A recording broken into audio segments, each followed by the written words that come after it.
እንደ ወጣትነት መልክን እያሳመረ ህሊናን የሚገድል የለም። እንደ ወጣትነት ውበት እየሰጠ ምግባር የሚያበላሽ የለም። እንደ ወጣትነት ህይወትን ካልገዙበት በስተቀር እንደ ወጣትነት ብዙ ዋጋ የሚያስከፍል በምድር ላይ ከሱ የበለጠ ዘመን የለም። የአባትን ገመና እንዲየሳቅን ነው የቸረቸር ነው። የሽማግሌውን ገመና እንዲያደረግን ቸረቸር ነው። የካህናትን ገመና እንዲያደረግን አወጣ ነው። የት ቢባል ሰይጣን ባመቻቸው በጥሩ ሶሻል ሚዲያ። አሁን ሰውን ማማት ድሮ ነውር የነበረ በደንብ አርገን ሰለቅ ነው።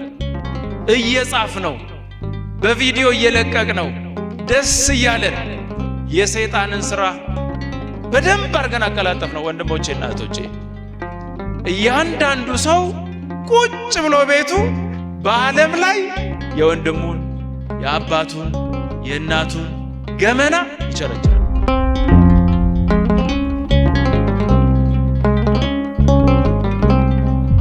አሁን ሞባይሎቻችን ሳናይ በምንም አንውልም። ግን ሂዱና እዩ፣ የራሳችሁን ቲክቶክ እዩ። አገላብጣችሁ ስታዩ ብዙ ፎሎወር ያለው በስመ አብ ብሎ ሲጀምር አይደለም፣ ስድብ ሲኖረው። ማን ነው ይሄን የሰጠው? ወጣቶች በደንብ አስቡ። ይሄ ዘመን አደገኛ ዘመን ነው። የማንከባበርበት ዘመን ላይ ደርሰናል። አባቶችን የማናከብርበት ዘመን ላይ ንቀን የምንሄድበት ዘመን ላይ ደርሰናል። ግን አንጠቀምም። የምንጠቀም እንዳይመስላችሁ። በሰፈሩት ቁና መሰፈር አይቀርም። ሽማግሌውን አክብሩ። ሽማግሌ ሲያልፍ ከተቀመጣችሁበት ቦታ ብድግ በሉ። ካህን ሲያልፍ አክብሩ። ከተቀመጣችሁበት ቦታ ከፍ በሉ። ሽማግሌን ያከበራችሁ እንደሆነ እግዚአብሔር እናንተን ያከብራል። ነገ ሽማግሌ የምትሆኑት እናንተ ስለሆናችሁ። በትምህርታችሁ ላይ እግዚአብሔርን ፍሩ። ነጋዴዎች በንግዳችሁ ላይ እግዚአብሔርን ፍሩ። ባለስልጣናት በስልጣናችሁ ላይ እግዚአብሔርን ፍሩ። የእግዚአብሔርን ሕዝብ ነው የምትቀልቡት።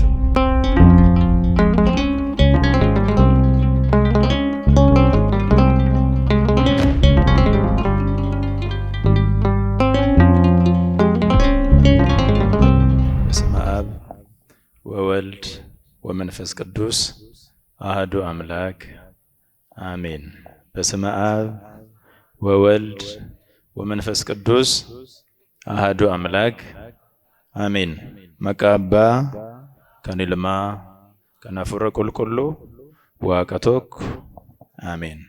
ክቡር አባታችን መላከ ምሕረት ቆሞስ አባ ዜና ማርቆስ የደብራችን ዋና አስተዳዳሪ፣ ክቡር ወንድማችን መምህር ኤልያስ የደብራችን የስብከተ ወንጌል ኃላፊ፣ እንዲሁም ደብሩን በወንጌል የምታገለግሉ ሰባኪያነ ወንጌል፣ አዕይንተ እግዚአብሔር ካህናት፣ ለአካነ ምስጢር ዲያቆናት፣ እግዚአብሔርን የምትወዱ ዕለት ዕለት በቅድስናው ስፍራ ተገኝታችሁ ቅዱስ ቃሉን የምትሰሙ የምትማሩ ምእመናንና ምእመናት፣ ወንድሞች፣ እህቶች፣ ሕፃናት በልዑል እግዚአብሔር ስም እንደምን አመሻችሁ?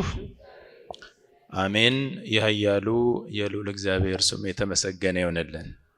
የእመቤታችን የቅድስት ድንግል ማርያም ምልጃዋ በረከቷ በሁላችን ላይ ይደር። የቅዱሳን መላእክት ጥበቃ ከሁላችን ጋር ይሁን። እግዚአብሔር ከኛ ጋር ይሁን። የዛሬው ትምህርታችን ካህኑንና ሽማግሌውን አላፈሩምና እግዚአብሔር በተናቸው የሚል ነው። እስቲ ከኔ ጋር በሉ፣ ካህኑንና በሉ ሽማግሌውን አላፈሩምና እግዚአብሔር በተናቸው። ይህንን የምናገኘው በሰቆቃወ ኤርምያስ ምዕራፍ 4 ቁጥር 16 ጀምሮ ታገኙታላችሁ። ይሄ መጽሐፍ ስታነቡት በጣም ያሳዝናል። ምክንያቱም የእግዚአብሔር ሕዝብ የደረሰበትን መከራ፣ ያየውን ፈተና፣ ሕፃናቱ ያገኛቸውን መከራ የሚያወሳ ነው። በሰቀቀን የተሞላ ነው ማለት ነው። ያሳለፉትን ሕይወት እዛ ላይ ያስቀምጣል። እግዚአብሔርን እያመለኩ ግን በጠላቶቻቸው እጅ ወድቀው የደረሰባቸው ተስፋ ቆርጠው እንባቸውን እያፈሰሱ በቃ ከዚህ በኋላ አልቆልናል፣ እኔ ከዚህ በኋላ ሰው አልሆንም፣ ተመልሼ ተስፋ የለኝም እያሉ ያሰቡበትን ዘመን መልሰው ያስታውሳሉ። ስለዚህ ኤርምያስ ይህን ሲናገር ከፍ ብላችሁ ከቁጥር 1 ጀምራችሁ ስታነቡት የሚያሳቅቁ ጉዳዮች እዛ ላይ አሉ። ለሕፃናት የማይራሩ ጨካኞች ነበሩ ጠላቶቻችን። በከበርንበት ስፍራ እንደገና ተዋረድን። በገዛ ርስታችንና ምድራችን ላይ ውሃ አጣን። በምንኖረው ሕይወት በሙሉ ተዋረድን። የኛ ሕፃናቶቻችን የሚጠቡትን ጡት አጥተው ጉሮሯቸውና ትናጋቸው ተጣበቀ። እንዲህ እያለ ይናገራል። ይህን ሁሉ ያደረሱት ሰዎች ሽማግሌውን አልፈሩም፣ ካህኑንም አልፈሩም፣ አላከበሩም። እግዚአብሔር ይህን ሁሉ አየና መጨረሻ ላይ ምን አረጋቸው ይላል? በተናቸው ይላል። ወንድሞቼና እህቶቼ፣ አባቶቼ በሀገራችን በኢትዮጵያ ውስጥ ከድሮ ጀምሮ ያለውን ታሪክ ስናጠና፣ ስንጠይቅ፣ ስናይ፣ ስናነብ አንዳንድ ጊዜ የጥጋብ ዘመን ይኖራል። የጥጋብ ዘመን ማለት እግዚአብሔርን የሚንቁበት ዘመን ማለት ነው። እግዚአብሔር የለም የሚሉበት ዘመን ማለት ልክ እናንተ መጀመሪያ ስትጎረምሱ ማለት ነው። እናንተ ወጣቶች መጀመሪያ ወጣትነት ውስጥ ስትገቡ ለወለዳችሁ አባታችሁ አትገዙም፣ ለወለዷችሁ እናቶቻችሁ ብዙም አትገዙም። ከፍ እያላችሁ ስትመጡ እናንተ ብቻ እውቀት ያላችሁ ይመስላችሁና አባት መምከር ሲጀምር ምን ያውቃል እሱ ነው የሚባባሉት። ቆንጥጦ ያሳደጉ፣ ሰውነታቸውን አጥበው ያሳደጉ፣ ጡት አጥብተው ያሳደጉ እናቶች የሆነ ደረጃ ላይ ስትደርሱ እናቴ ምን ታውቃለች ማለት ይጀምራል። ይሄውላችሁ ምግብ መብላት ያስተማሯችሁ እናቶቻችሁ ናቸው። እየሰማችሁ ነው? እንዲህ አይበላም፣ በግራ እጅ አይበላም፣ የሚበላው በቀኝ እጅ ነው ብለው ያስተማሩን እናቶቻችንና አባቶቻችን ናቸው። እንዲህ አይለበስም፣ እንዲህ ነው ብለው ያስተማሩን አባትና እናቶቻችን ናቸው። ሁሉንም ነገር እዩት፣ ያሳለፋችሁትን ነገር። መጨረሻ ላይ ግን ያ ሁሉ ይዘነጋና በጉልበት እኛ ብቻ፣ በእውቀት እኛ ብቻ ያስተማሩን እነሱ ናቸው። ግን እንረሳዋለን። ከዚያ ሽማግሌን ማክበር ይቀራል። ካህኑ እንዳላዋቂ ይቆጠራል። ይሄን ከጨረስን በኋላ እግዚአብሔር አለ ወይስ የለም ማለት ይጀምራል። ከዚያ በኋላ ጭራሹን እግዚአብሔር የለም ወደ ማለት ይሄዳሉ።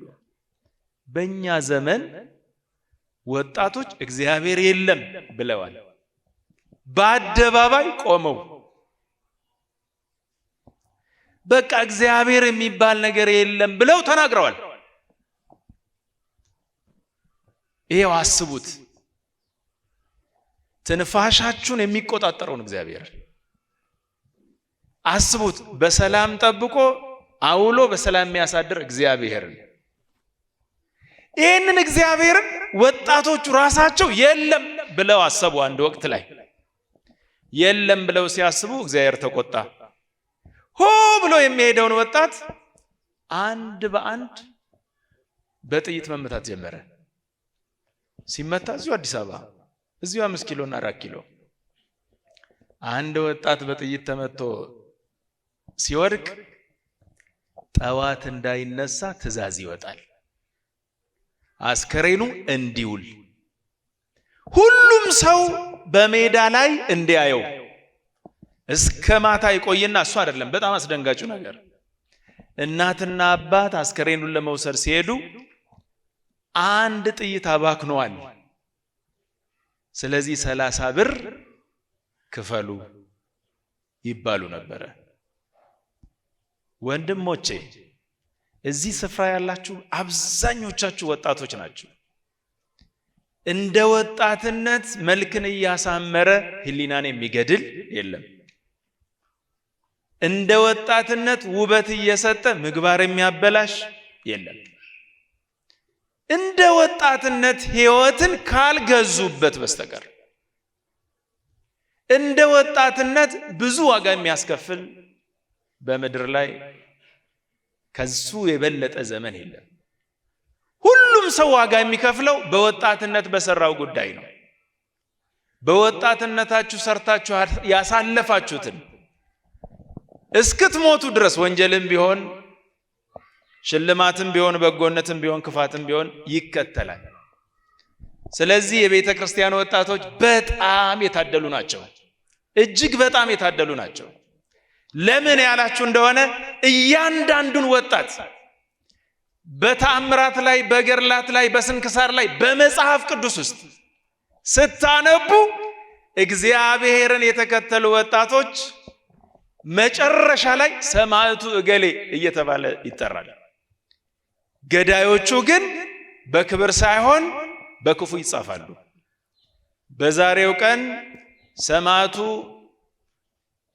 ብዙ ዋጋ የከፈለ እለእስክንድሮስ የሚባል ሰማዕት ብዙ ዋጋ ከፍሏል በዛሬው ቀን ማለት ነው ኤስድሮስ ቅዱስ ሰማዕት ብዙ ዋጋ ከፍሏል ኤስድሮስ የሚባለው በጣም ልጅ ሆኖ አባትና እናቱ ከወለዱት በኋላ ያደገ ሲመጣ በጎ አባትና እናት ነበሩና በወቅቱ የነበረው ጣዖትን የሚያመልከው ንጉስ እግዚአብሔርን እንዳታመልኩ አለና አዋጅ አስነገረ ያኔ የኤስድሮስ አባትና እናት አይ እኛ እግዚአብሔርን እናመልካለን ስለዚህ ስራውን እንልቀቅና እንውጣ አሉ ምኑን እንልቀቅ ስራውን እንልቀቅ ብለው ትተውት ወጡ እንዲያውም ሳሙኤል ወደሚባል አንድ ገዳም ገቡና እዚያ ከልጃቸው ጋር ቁጭ አሉ ይላል ስራውን ለቀው እግዚአብሔርን አንክድም ብለው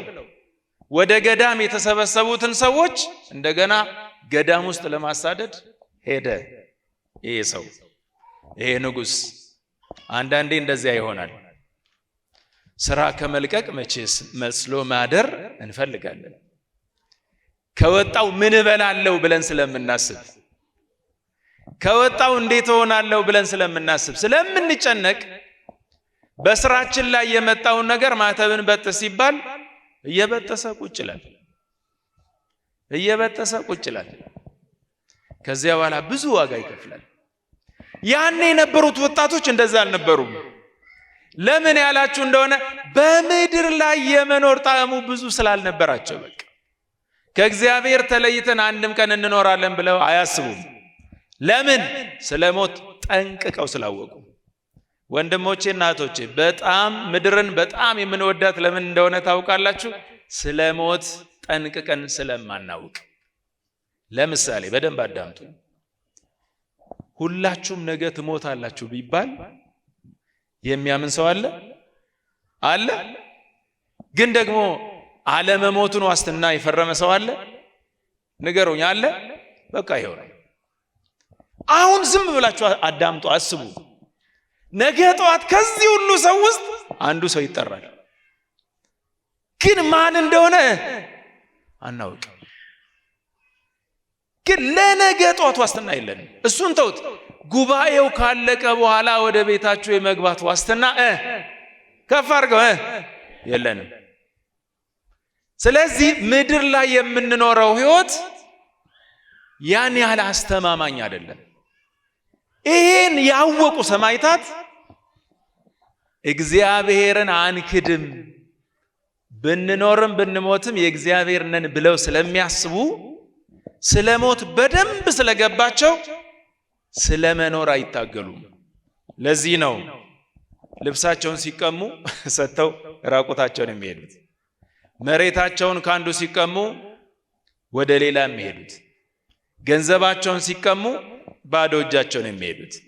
ለምን? እርቃኔን መጥቻለሁና እርቃኔን ይሄን ስለሚያስቡ። እኛ ይሄን የማሰብ ደረጃ ላይ አልደረስንም። እናውቃለን እንጂ በደንብ አድርጎ አላሳመነንም፣ ግን እናውቃለን። ይሄ እውነታ፣ የምትሰሙት እውነታ ነው። ግን ስለ ሞት ስታስቡ ስለ ሽማግሌ ታስባላችሁ። ስለ ሞት ስታስቡ ስለ እናቶች፣ አሮጊቶች፣ ስላረጁ ሰዎች ታስባላችሁ። መቼ እንዲሆነ ነገሩ ሞት ሲመጣ ሁሉ እኩል ይሄዳል። ስለዚህ አባቶቻችን ብዙ ዋጋ የከፈሉ አባቶቻችን በሞት ለመሄድ ሁሌም ዝግጁ ናቸው። ጌታችን ምን አለ? ቀኒቱንና ሰዓቲቱን አታውቁምና እንግዲህ ንቁ፣ መቼ እንደምትጠሩ አታውቁምና እንግዲህ ንቁ ብሎ ተናገረ። የሰማዕታት የመጀመሪያ ሕይወታቸው መቼ እንደሚሄዱ ስለማያውቁ ሁሉም ተጠንቅቀው ይቀመጣሉ። አንገታቸውን ለሰይፍ ለመስጠት ተዘጋጅተው ቁጭ ይላሉ። ይሄ ነው የነሱ። እንኳን ስራቸውን መልቀቅ፣ ስራቸውን ለቀው ሄዱ ይላል።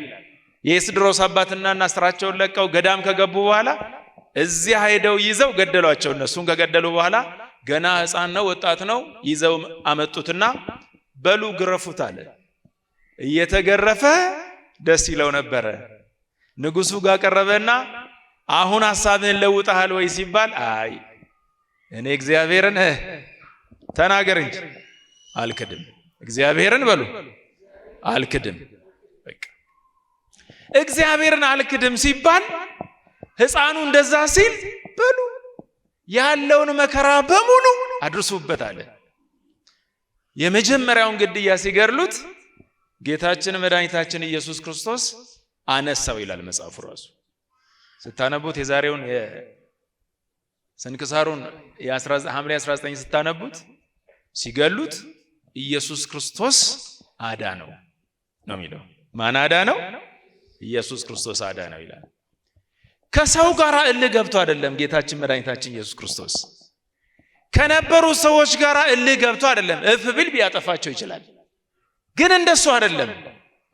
ይሄን በማየት የሚያምኑ ሰዎች እዚያ ውስጥ አሉ።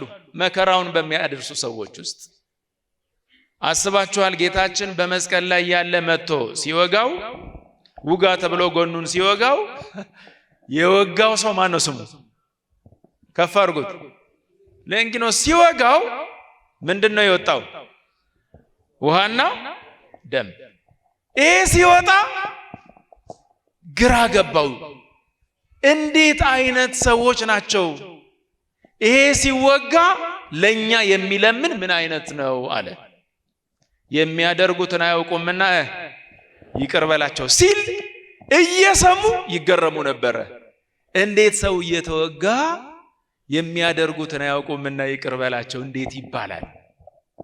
እሱ እግዚአብሔርን የማያመልክ ስለሆነ በዓለም ያለው ሰው ይሄ በጣም ከባድ ነው። እግዚአብሔር ብሎ የመጨረሻውን እኮ ሲናገር ጠላትህን እንደራስህ ውደድ። እንዳው ብንወድ ወዳጃችንን እንወዳለን እንጂ እንዴት ጠላታችንን ልንወድ እንችላለን? የመጨረሻው ግን ምን አለ? ጠላትህን እንደራስህ ውደድ። ይሄን አለ። ለምን? ወዶ ስላሳየ። በኋላ መጨረሻ ዘመን ግን ክርስቲያኖችን እያሳደደ ክርስቲያኖቹ በኢየሱስ ክርስቶስ ስም የመጡና አንገታቸውን እየሰጡ እኔ ልሙት ሲሉ ቆም አለና ይሄ እንዴት ሊሆን ይችላል አለና ጸለየ ይላል። ምን ብሎ? እግዚአብሔር ሆይ እነዚህ ክርስቲያኖች የተገለጠላቸውን ምስጢር ለኔም ግለጥልኝ አለ። ለኔም ግለጽልኝ። በቃ ሰው እንዴት ሲገደል ደስ ይለዋል? እንዴት ሲገደል የሚያደርጉትን አያውቁምና ይቅር በላቸው ብሎ እንዴት ለጠላቱ ይጸልያል? ይሄማ የሆነ ነገር ቢታያቸው ነው፣ ቢገለጽላቸው ነው። እግዚአብሔር ይሄን ግለጽልኝ አለው ይላል። መንፈስ ቅዱስ ሲገልጥለት በሰማይ የሚያገኘውን ክብር፣ ከእግዚአብሔር ጋር ሲኖር የሚገኘውን ደስታ ገለጠለት። ወዲያውኑ እኔ በክርስቶስ አምናለሁ አለ ይላል። የወጋው ሰው በክርስቶስ አመነ። አንዱ በስንክሳር መጽሐፍ ውስጥ ካሉት አንዱ ሰማዕት ተብሎ የተጻፈው አንዱ እሱ ሌንጊዮኖስ ነው። ዛሬ የሚነበበው እሱ ነው። ይሄን ስለሚያውቅ ጌታችን መድኃኒታችን ኢየሱስ ክርስቶስ ይሄ ኤስድሮስ ሲመታ ሲገደል መልሶ ያነሳዋል። 10 ጊዜ ያነሳው ሌላ ተአምር ሊሰራ አይደለም፣ ወይም ሌላ ድራማ ሊሰራ አይደለም፣ ሰዎችንም ደግሞ እንደገና ዋጋ ሊያስከፍል አይደለም። ይሄን በማየት የሚድኑ ሰዎች እዚያ ውስጥ ስላሉ 7 ጊዜ ሞቶ 7 ጊዜ አስነስቶታል ነው የሚለው ጌታችን መድኃኒታችን ኢየሱስ ክርስቶስ። ይሄን አሁን ስናነበው እንዴት ልንል እንችላለን? እንዴት እንዳትሉ፣ ለምን ያላችሁ እንደሆነ በመጀመሪያው ጊዜ የነበረው ክርስትና፣ በመጀመሪያው ጊዜ የነበሩት ክርስቲያኖች ያዩት የነበረው ተአምራት በጣም ገራሚ ነው። ለምን? በክርስቶስ ያመነው ቅዱስ ጳውሎስ እንኳ በጥላው ምን ያደርግ ነበር አለ? ይፈውስ ነበር። በቃ በክርስቶስ ያመነ ሰው በጥላው ከፈወሰ ራሱ ክርስቶስ እንዴት እንደሚፈውስ አስቡት። ምንስ ትርጉም አለው? የተበጣጠሰ ሰውን ከተበታተነበት ቦታ አንድ አደረገ ሲባል መጀመሪያ ሲፈጠረው ማን ነው? ማን ነው መጀመሪያ የሰራው? ከምን ንገሩኝ? ከምን? በቃ አለቀ። ከአፈር የሰራውን ሰው አሁን ደግሞ ተበታትኖ አዳነው ሲባል ይሄው ተረት ጀመሩ እንደሚባል እንዳይመስላችሁ። ይሄ ሙሉ እምነት ነው። አባቶቻችን እናቶቻችን ይሄንን ልናስብ ልናምን ያስፈልጋል። ስለዚህ በዚያን ጊዜ ያንን ያደርጉ የነበሩ ካህንን የማይፈሩ ሽማግሌን የማያፍሩ ሰዎች ነበሩ። እነሱን እግዚአብሔር ምን አደረጋቸው ይላል? በተናቸው። እስከ ዛሬ ድረስ ክርስትና እያደገ መጣ። ግን ገዳይ የነበሩ ጣዖታት በሙሉ እየጠፉ እየከሰሙ መጡ። ስለዚህ ነው ከእግዚአብሔር ጋር የሚጣሉ ምን ይሆናሉ አለ? ይደቃሉ አለ። በኤርምያስ ጊዜ የነበረው ሰቆቃ የነበረው አንዱ ይሄ ነው። እግዚአብሔርን የማያፍሩ ሰዎች፣ ካህኑን ደግሞ የማይፈሩ ደግሞ ከውጭም አይደለም ከዚያ ውስጥ። ይህን ታሪክ በቀጥታ ከኦሪት ዘፍጥረት ምዕራፍ 9 ላይ ሄደን እናነባለን።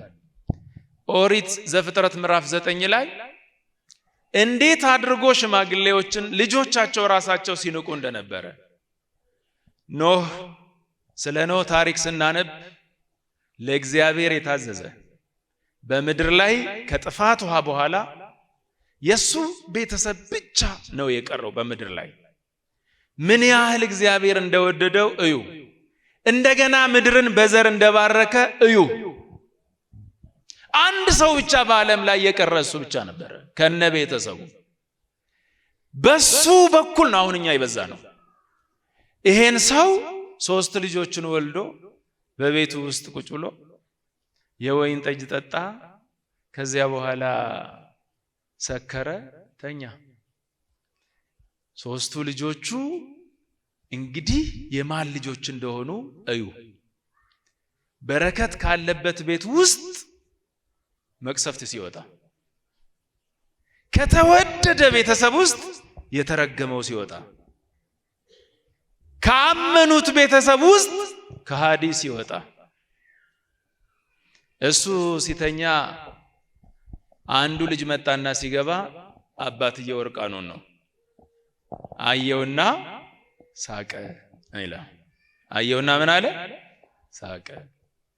ተመለሰና ሮጦ ለሌሎች ወንድሞቹ ነገረ እየሳቀ። የአባትን ገመና እንዲህ እየሳቅን ነው የቸረቸር ነው። የሽማግሌውን ገመና እንዲህ ያደረግን ቸረቸር ነው። የካህናትን ገመና እንዲህ ያደረግን አወጣ ነው። የት ቢባል ሰይጣን ባመቻቸው በጥሩ ሶሻል ሚዲያ። አሁን ሰውን ማማድሮ ነውር የነበረ በደንብ አርገን ሰለቅ ነው፣ እየጻፍ ነው፣ በቪዲዮ እየለቀቅ ነው፣ ደስ እያለን የሰይጣንን ስራ በደንብ አርገን አቀላጠፍ ነው። ወንድሞቼና እህቶቼ እያንዳንዱ ሰው ቁጭ ብሎ ቤቱ በዓለም ላይ የወንድሙን የአባቱን የእናቱን ገመና ይቸረችራል። በዚህ በረከት የሚገኝ ነው ወይስ የሚታጣ ነው? ንገረኝ እስቲ። በረከት እናገኛለን? አይምሰላችሁ። ከዚህ ውስጥ ልትወጡ አትችሉም። አሁን ውጡ ብላችሁም አትወጡም። ምክንያቱም የተሰራው በከባድ ደረጃ ስለሆነ ሰው ከዚህ ውስጥ ሊወጣ በጣም ይቸገራል። አሁን ሞባይሎቻችንን ሳናይ በምንም አንውልም። ግን ሂዱና እዩ፣ የራሳችሁን ቲክቶክ እዩ። አገላብጣችሁ ስታዩ ብዙ ፎሎወር ያለው በስመ አብ ብሎ ሲጀምር አይደለም፣ ስድብ ሲኖረው ነው። ማን ነው ይሄን የሰጠው?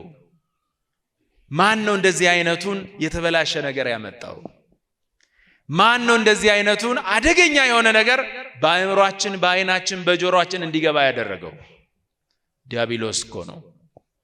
ስለዚህ ሰው ቁጭ ብሎ እርስ በራሱ ሲባላ አንዱ የሌላውን ደም እያፈሰሰ ይውላል፣ ገመናውን እየቸረቸረ። ልክ ሲመጣ ለወንድሞቹ ሲናገር ወንድሞቹ እንዲህ አሉ፣ ተው ይሄ መልካም አይደለም፣ ይሄ ምን አይደለም፣ መልካም አይደለም። እነሱ ሁለቱም ጫንቃቸው ላይ ልብስ አደረጉና የአባታቸውን እርቃን ላለማየት ወደ ኋላ ሄደው ቤት ገቡ ይላል። ዞር ብለው እንኳን ወደ አባታቸው ፊታቸው እንዳይመጣ እንዳይዞር። ይሄን ልንል ያስፈልጋል አባቶቼ፣ ወንድሞቼ። ከአጠገባችን እንጀራ የሆነላቸውን ሰዎች፣ ስድብ እንጀራ የሆነባቸውን ሰዎች ልናስተምር ያስፈልጋል። ያለበለዚያ በረከት አናገኝም። አይዞ ልንለው አይገባም። እንደ ኖህ ልጆች ይሄ አይሆንም፣ ስለዚህ ይሄ ጥሩ አይደለም ብሎ ወንድማቸውን እንደመከሩት ወደ ኋሊት ሂደው አለበሱት ይላል። አለበሱት። ትንሽ ቆየና ኖህ ነቃ። ሲነቃ ግን የተደረገውን ነገር በሙሉ አወቀ። ማን ስለሚገልጽለት? ንገሩኝ፣ ማን ስለሚገልጽለት? እግዚአብሔር ስለሚገልጽለት። ከዚያ በኋላ ካም የተረገመ ይሁን አለ። አይቶ የሳቀው ማን ነው? ካም። የተረገመ ይሁን። ስንት ወጣት ነው በአባቱና በእናቱ የሚስቀው? ስንት ወጣት ነው በአባትና በእናቱ እጅ አድጎ ዛሬ ደግሞ መንገድ ላይ ከአባቱ ጋር መሄድ የሚያፍር? ከገጠር እናቶቻችሁ ሊጠይቋችሁ ሲመጡ ስንቱ ነው የሚያፍረው? ምክንያቱም አሁን በጣም የተማራችሁ ስለሆናችሁ፣ አሁን በጣም ዘመናዊያን ስለሆናችሁ በአባቱ ፊት ቆሞ መታየትን የሚያፍር ስንት ትውልድ አለ። ዞር ብሎ በእናትና በአባቱ የሚስቅ በጣም ብዙ በርካታ። ግን አይባረክም፣ ይበተናል እንጂ። ግን አይባረክም፣ ሕይወቱ ይበላሻል እንጂ። ስለዚህ ሽማግሌውን ማክበር፣ ካህኑን ማፈር በጣም ያስፈልጋል። ወንድሞቼ፣ ሰቆቃወ ኤርምያስ የተናገረው ይሄንን ነው። እግዚአብሔር በተናቸው ያለው ሽማግሌውን ስላላከበሩ፣ ካህኑንም ስላላፈሩ። ኖህ እንደ ካህን፣ እንደ ነቢይ፣ እንደ ሽማግሌ ሁሉን ያሟላ። የገዛ ከአብራኩ የወጡ ልጆች ግን አንዱ ልጅ ሳቀበት፣ ጠራና በል የተረገመ ይሁን ካም። እሱ ብቻ አይደለም፣ ሴምን እግዚአብሔር ያስፋ፣ ያፌት በሴም ድንኳን ይቀመጥ፣ ካም ደግሞ የሁለቱ ባሪያ ይሁን አለ። አባቱን ሰድቦ የከበረ ወጣት ካለ ሂዱና እዩ። እናቱን አዋርዶ የከበረ ወጣት ካለ ሂዱና እዩ። የመጨረሻ እንኳን ሊከብር ለዘላለም ሕይወቱ የተበላሸ ይሆናል፣ በእግዚአብሔር ዘንድ የተረገመ ይሆናል። ስለዚህ ወንድሞቼ፣ ከኛ የሚጠበቀው ከኛ ከፍ ያሉትን ሽማግሌዎች ልናከብር ያስፈልጋል። ያለበለዚያ ሕይወታችን ትክክል አይሆንም። ከኛ ከፍ ያሉትን አባቶች ማክበር ያስፈልጋል። ያለበለዚያ ሕይወታችን ሕይወት አይሆንም። ይሄ ካልሆነን ነገኛ ደግሞ መክበር አንችልም። አባቶቼና እናቶቼ ሽማግሌውን ስላላከበሩ ካህኑንም ስላልፈሩ እግዚአብሔር በተናቸው። አሁን በምድራችን ላይ እየተደረገ ያለው ታዲያ ምንድነው ያላችሁ እንደሆነ ይሄ ነው። ሽማግሌው ቁጭ ብሎ እያለቀሰ ወጣቶቹ በእግራቸው ይረግጡታል ሽማግሌውን ቁጭ ብሎ በአገራችን ተው አባቴ ወንድሜ ልጄ እባክህ ተወኝ እያለ በጥፊ ይመታዋል። እግዚአብሔር ታዲያ በረከትን እየነሳ መጣ። ምድር ሰላም እያጣች የሚበላው ነገር በረሃብ እየተቀጣን ሰላም እያጣን መጣን። ለምን? እኛው ራሳችን በመናመጣው ጣጣ። ለምን? እግዚአብሔር የሚባርከንን ሥራ እየሰራን ስላልሆነ። ወደ እግዚአብሔር እንድንመለስ እግዚአብሔር ይፍቀድልን። ወጣቶች በደንብ አስቡ። ይሄ ዘመን አደገኛ ዘመን ነው። የማንከባበርበት ዘመን ላይ ደርሰናል። አባቶችን የማናከብርበት ዘመን ላይ ንቀን የምንሄድበት ዘመን ላይ ደርሰናል። ግን አንጠቀምም። የምንጠቀም እንዳይመስላችሁ። በሰፈሩት ቁና መሰፈር አይቀርም። በሰፈራችሁት መስፈሪያ ምን ይሆንላችኋል? ይሰፈርላችኋል። በሰፈራችሁት ቁና ይሰፈርባችኋል ማለት በተለይ አሁን ባለው በሀገራችን ሁኔታ ቆም ብለን ያላሰብን እንደሆነ በእግዚአብሔርም በሰውም የተናቀን እንሆናለን። ለምን? ብዙ ሰው ጭንቅ ውስጥ ነው ያለው። ቅዱስ ዮሐንስ አፈወርቅ ከሚናገራቸው አንዱ በአንተ ቤት ሞልቶ ካለው ጫማ ውስጥ ይሄን ያለ አንዱ ጫማ ባዶ እግሩን ሜዳ ላይ ለሚሄደው ሰው ይሆናል፣ የሱ ይሆናል። አንተ ቤት የተከመረው ጫማ፣ አንተ ያለበስከው ልብስ ቤት ውስጥ ያለው ሜዳ ላይ ራቁቱን ሆኖ ያለው የሱ ልብስ ነው አንተ ቤት ተከምሮ ያለው ብሎ ይናገራል። ስለዚህ አባቶቼ፣ ወንድሞቼ እርስ በራሳችን ይህን የማናስብ ከሆነ ከኛ በታች ያሉትን የማናነሳ ከሆነ መቼም ቢሆን የእግዚአብሔርን በረከት ልናገኝ አንችልም። ግን እንደሱ እየሆነ አይደለም። አሁን ሰው በሚነሳው ነገር ሁሉ ያደረገ ያለው ምንድነው ያላችሁ እንደሆነ ንግድ መነገድ፣ ራሱ ከፍ ማለት፣ አንዱ እንባ የሆነለትን ለሱ ደግሞ ወተት የሆነበት ጊዜ ላይ ደርሰናል። አሁን በኮሪደር ልማት ይኸው ብዙ ቤቶች እየፈረሱ ነው ታውቃላችሁ። እሱ ልማት ነው፣ እሱን አንነካም፣ ችግር የለውም። በዚያ ውስጥ የሚሰራው ወንጀል ግን አደገኛ ነው። ክርስቲያኖች ይሄን አስተውሉ። በተለይ ትንሽ ገንዘብ ያላችሁ ክርስቲያኖች በደንብ አስተውሉ። የፈረሰባቸውን ሰዎች ንብረት ለመግዛት እንዳትሮጡ። ውድ የሆነውን ዕቃ በርካሽ ለመግዛት ይሯሯጣሉ። እየፈረሰ እኮ ነው ቤት፣ ሰው እያለቀሰ እኮ ነው። የት ልግባ እያለ ግን በመሃል ወንጀል ሊሰራ ስለፈረሰ ሄዶ ለመግዛት ተዘጋጅቶ ቁጭ ብሏል። ገዝቶ ወደ ቤቱ ለመግባት የእንባን ንብረት ይዞ ወደ ቤቱ ለመግባት ማለት ነው። እንዲህ ነው እየተደረገ ያለው። እየመጣ ያለው ነገር በጣም አደገኛ ነው። እንዲያውም ክርስቲያኖች፣ እኛ የምናስቀድስ ሰዎች እንዲህ ብላችሁ አስቡ። የወንድሜ ቤት ከፈረሰ ገንዘቡ ነገ ተሰጥቶት መሬት ተሰጥቶ ቤት እስኪሰራ ድረስ ንብረቱ እንዳይበላሽበት ወደ ቤት ላስገባለት። ወንድሜ አደራህን ልቀበልልህ፣ አምጣ፣ አስቀምጥ፣ ቤት ስሰራና እናውሰድ። ይሄን በሉት። ለመግዛት የሮጣችሁ እንደሆነ ግን እመኑ፣ በሰፈራችሁት ቁና ይሰፈርላችኋል። በትንቢተ ሕዝቅኤል ምዕራፍ 7 ላይ ሄዱና አንብቡ። በትንቢተ ሕዝቅኤል ምዕራፍ 7 ላይ ጊዜው አልቋል፣ ዘመኑም አብቅቷል፣ አስተውሉ ይልና የሚገዛውም ደስ አይበለው፣ የሚሸጠውም ደግሞ አይዘን። በሉ ውስጥ የሚገዛውም ደስ አይበለው፣ የሚሸጠውም አይዘን፣ ሁለቱም ወደ ገዛ ንብረቶቻቸው አይመለሱም ይላል። ወደ ምን?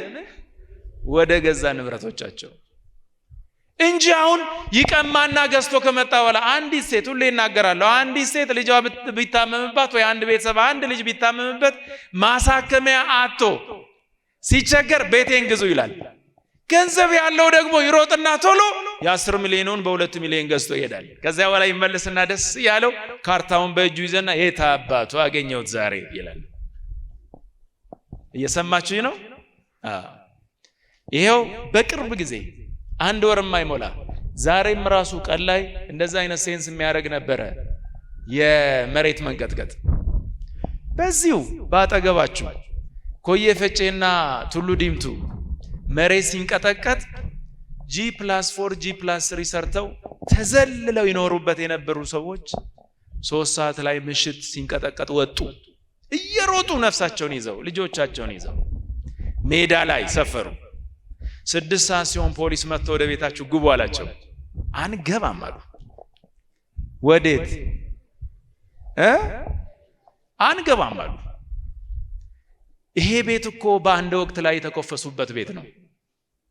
ከዚህ በኋላ ይህን ሰርቻለሁ አለፈልኝ ያሉበት ቤት ነው። አንድ ችግር ቢመጣ ይህን ሸጬ ብዙ ዋጋ አገኝበታለሁ ብለው ያሰቡት ቤት ነው። እያስተዋላችሁ ነው? ወጣቶች አስቡ። ነገን ለማደግ ብላችሁ ወንጀል ሰርታችሁ እንዳታድጉ አደራ። ከዚያ በኋላስ ግቡ ሲባሉ ወደ ገዛ ቤታቸው አንገባም አሉ። በግድ ፖሊስ እያስገባ ወደ ቤታቸው እንዲገቡ አደረገ። ምክንያቱም አንገባም ያሉት ቤታቸው ውስጥ ምን ስላለ ነው? ተናገረኝ። ምን ስላለ? ሞት ስላለ። ላለመሞት ፈልገው ነው። ከዚያ ቤታቸው የተከራየውን ተከራይ ስንቱን አባረው ይሆን? ውጣ ቤቴ ነው ስንቱን ብለውት ይሆን? ጨምር ብለው ስንቱን አስለቅሰውት ይሆን?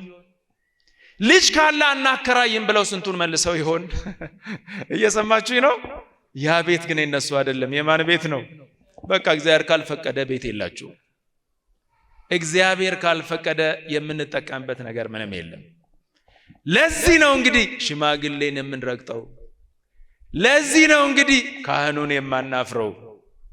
ካህኑ ተው ሲል ኋላ ቀር ናቸው ይላል። ሽማግሌው ባካችሁ ልጆቼ ተው ሲል ቤት ታውቃለህ ይለዋል። ነገር ግን ከሰበሰበ በኋላ ራሱ እዛ ቤት ውስጥ መኖር አይችልም። ወንድሞቼ በደንብ አርጋችሁ አስተውሉ። አሁን የሚሰራውን ስራ በደንብ አርጋችሁ አስተውሉ። ያላስተዋልን እንደሆነ ያልበራልን እንደሆነ ይሄንን ወንጀል ልናይ አንችልም። ስለዚህ ዛሬ የሚቀሙ ነገ ይቀማሉ።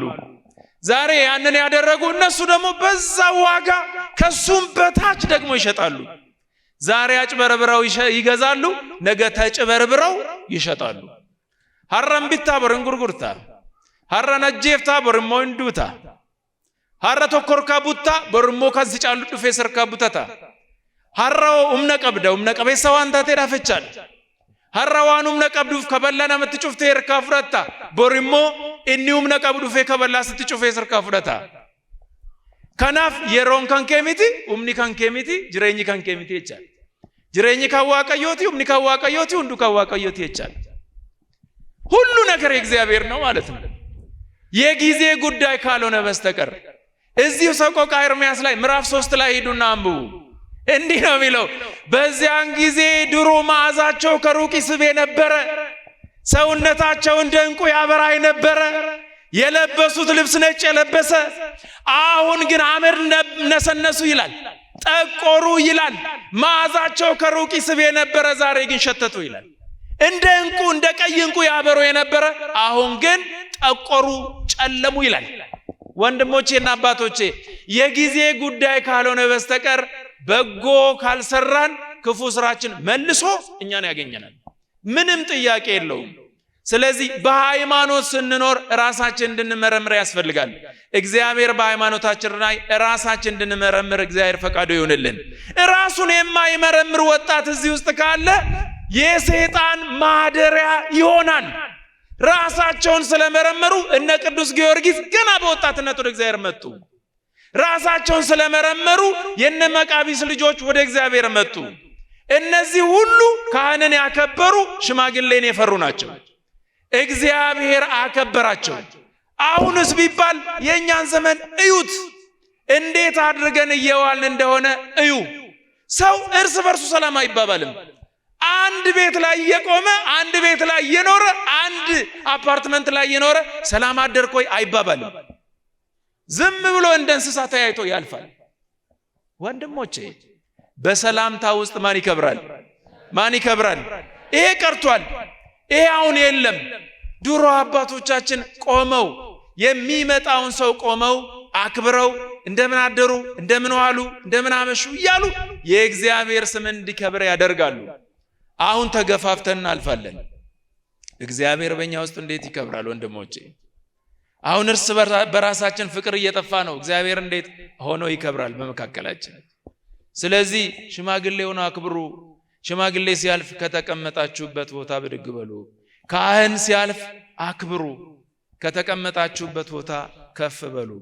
ሽማግሌን ያከበራችሁ እንደሆነ እግዚአብሔር እናንተን ያከብራል። ነገ ሽማግሌ የምትሆኑት እናንተ ስለሆናችሁ እመኑ። መጽሐፍ የሚለው ዛሬ ወደ ፈለጋችሁበት ቦታ በራሳችሁ ትሄዳላችሁ። እንዲህ ነው እንደው የሚለው ወደ ፈለክበት ስፍራ ዛሬ ትሄዳለህ። ነገር ግን ነገ ወደምትፈልግበት ስፍራ አትሄድም። ሌሎች ወደሚፈልጉበት ስፍራ ይወስዱሃል እንጂ ጎትተው ማለት ነው። ዛሬ የምትፈልገውን ነገር ትታጠቃለህ፣ ነገ ግን የሚፈልጉትን ነገር ያስታጥቁሃል ነው የሚለው። ራስህ የምትታጠቀውን ነገ ግን ራስህ አትታጠቅም፣ እነሱ የሚፈልጉትን ያስታጥቁሃል። ለምን? ጊዜ በሙሉ ያልፋል።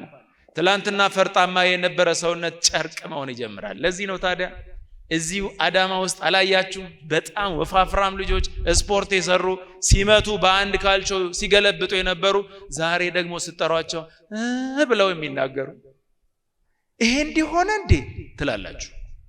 ወይ ልጅ እኮ በዚያን ዘመን እኮ እንደ ሽንኩርት የሚቀረድደን ነበር ትላላችሁ። ቆሞ የሚቀር በስፍራው ያለ ለዘላለም የሚኖር እሱ ማን ብቻ ነው? አለቀ በቃ። በጉልበታችሁ ብትመኩ ጉልበታችሁ ነገ በሽታ ይመታውና ዜሮ ትገባላችሁ። በስልጣን እንዳንመካ ዛሬ የመረጠን ህዝብ ነገ ደግሞ ይጥለናል። በገንዘብ እንዳንመካ ይሄው በአንድ ጊዜ የመሬት መንቀጥቀጥ ይመጣና ንዶ ቁጭ ያደርጋል። ወይ እሳት ይነሳና በአንድ ሌሊት ድሃ እንሆናለን። ታዲያ ምንድነን እኛ?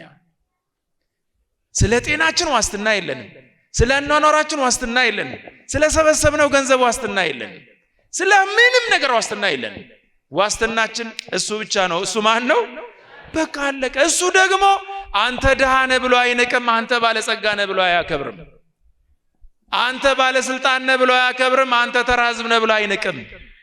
ሁሉን እኩል የሚያይ እንዳውም በመጽሐፈ ቅዳሴያችን ላይ ባለጸጋ ነው ብለህ ለባለጸጋው አታድላ፣ ድሃ ነው ብለህ ለድሃው አትራራ። ምክንያቱም ድሃም ሆኖ የመጨረሻ የተረገመ ድሃ ደግሞ አለ።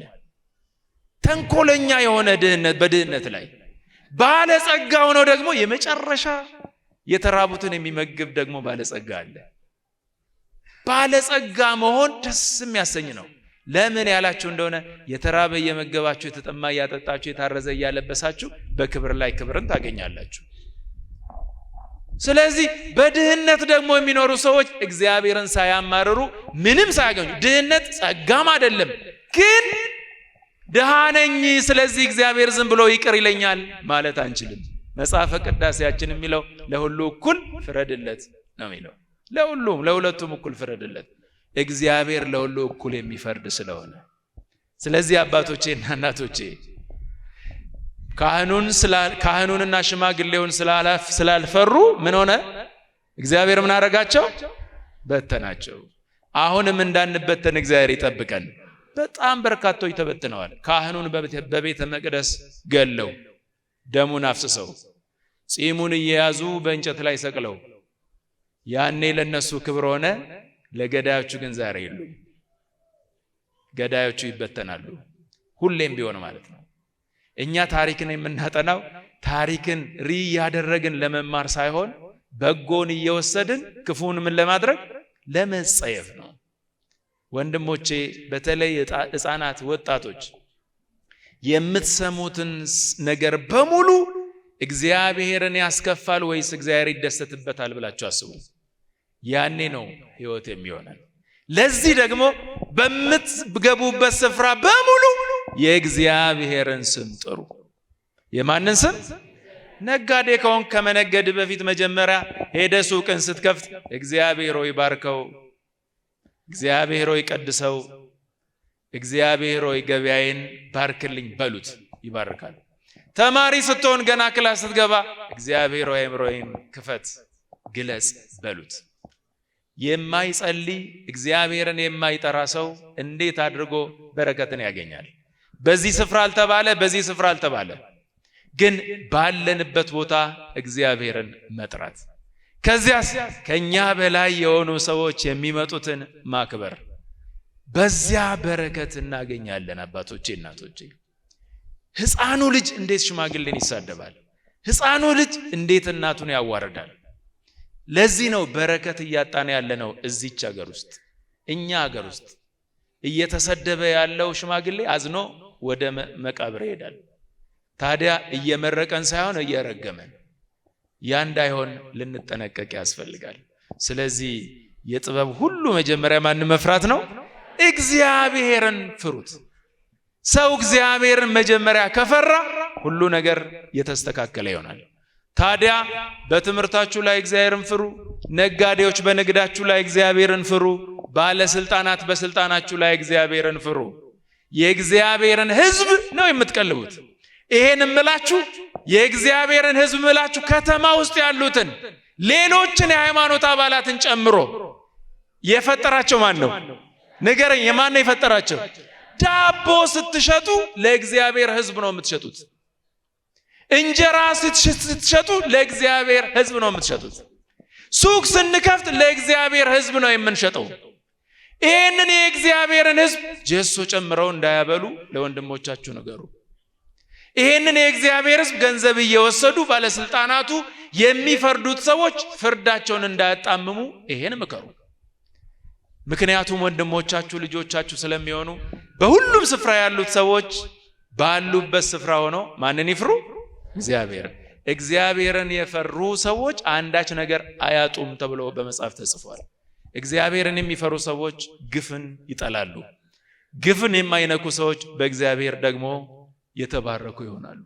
ስለዚህ አባቶቼና እናቶቼ ካህኑንና ሽማግሌዎቹን ስላልፈሩ እግዚአብሔር በተናቸው የተባለው በእኛ ላይ እንዳይፈጸም እግዚአብሔር ይርዳን። በቅድስናው ስፍራ መተን እንድንማር ተምረንም እንድንለወጥ እግዚአብሔር ያግዘን። ከኛ በፊት የነበሩ አባቶቻችን በወጣትነታቸው ዘመን ወደ ሰማዕትነት ሲገቡ የሚኖሩበትን ዓላማ ስለሚያውቁ ስለነበረ ነው። ታዲያ በዚያ ውስጥ ነው እግዚአብሔር እናከብራለን ያሉት። ሳይበሉ እንዳይበሉ ተደርገው እየተገረፉ እየተገደሉ፣ ነገር ግን ለእግዚአብሔር ይዘምሩ ነበረ። ለእግዚአብሔር እየዘመሩ ነገር ግን ብዙ ሰቆቃ ይደርስባቸው ነበረ። ያንን ወደ ማን ያቀርባሉ ከተባለ ወደ እግዚአብሔር። ታዲያ በዚያን ጊዜ እስራኤል ወደ እግዚአብሔር እየጮኸ የሚያድርበትን የሚመጣበትን ሰቆቃ በሙሉ ለእግዚአብሔር እየሰጠ መጨረሻ ላይ በእግዚአብሔር ኃይል አሸነፈ። በራሱ ኃይል የሚያሸንፍ በምድር ላይ ስለሌለ እስራኤላውያን ከዚያ በኋላ ከበሮ እየመቱ እየዘመሩ ወጡ ይላል። እነሱን ሲያሳድዱ የነበሩ በሙሉ ሰጥመው እስኪቀሩ ድረስ ደረሱ። ያንን መከራ ከወጡ በኋላ ማውራት ጀመሩ። ጠላቶቻችን የት አሉ ብለው ዞር ብለው ሲያዩ አንዳቸው እንኳን አልቀሩም ነበር ተብሎ ነው የተጻፈው። መጀመሪያ የገባው ሳይወጣ ከኋላ ደግሞ ሳይቀር ወደ ባህር ሲገቡ ሰጠሙ ተባለ። ይሄን ያደረገው ማን ነው? ታዲያ እግዚአብሔር ይበቀልልህ እንጂ አንተ ስለምን ትበቀላለህ? ታዲያ ለእግዚአብሔር አሳልፈህ ስጥ እንጂ አንተ ለምን ለመበቀል ተነሳችሁ? ታዲያ ስለዚህ እግዚአብሔር ካልተበቀለልህ አንተ በቀላለሁ ካልክ መቼም ተበቀለ ስለማታሸንፍ እግዚአብሔርን አስቀድሞ ለእግዚአብሔር አደራ መስጠት እሱ ዋስትና ነው። ስለዚህ አባቶቼ እናቶቼ እግዚአብሔር ከኛ ጋር እንዲሆን ቅዱስ ፈቃዱ ይሁንልን። እንግዲህ በመጽሐፍ የተጻፈው ይሄ ነው። እግዚአብሔርን አክብረን ፈርተን ካህናትንና ሽማግሌን አዳምጠን እንድንበቃ እግዚአብሔር እንዲባርከን የተነገረው በመጽሐፍ ይሄ ነው። እኛም ይህን ተግብረን ሕይወት እንድናገኝ ፈቃዱ ይሁንልን። ወስብሐት ለእግዚአብሔር።